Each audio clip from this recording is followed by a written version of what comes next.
Hello everyone, আজ তোমাদের সঙ্গে শেয়ার করব আমার মা এই গরমে কি কি বানিয়েছে ঘরোয়া উপকরণ দিয়ে। প্রথমেই দেখাচ্ছি এই যে আচারটা।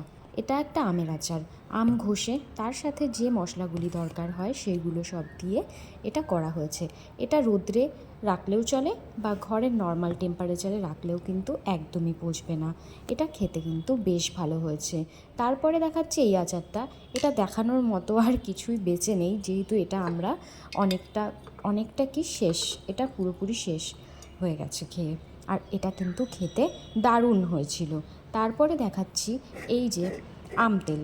এটা মা দুদিন হয় বানিয়েছে, তাই আমগুলো এখনও মেল্ট হয়নি, তাই এটা ওপরই আমগুলো রয়েছে। তেলের মধ্যে কিন্তু এখনও ভালোভাবে মিক্স হয়নি।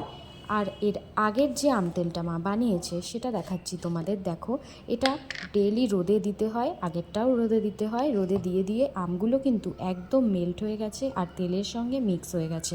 এটা মুড়ির সাথে বা ভাতের সাথে দারুণ লাগে খেতে। তারপর দেখাচ্ছি এই যে ঘরোয়া উপকরণ দিয়ে সস।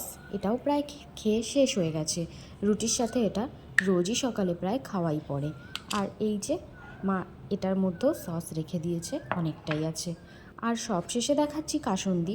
অলরেডি তোমরা দেখে নিয়েছো। ফার্স্টে যেটা আমি ওপেন করলাম, এই কাসুন্দিটা মা অনেক দিনই হয় তৈরি করেছে। আর তারপরে রিসেন্ট 2-1 দিন হয় এই দুটো তৈরি করে এইভাবে মা রেখে দিয়েছে। তো কেমন লাগলো ভিডিওটা অবশ্যই জানিও।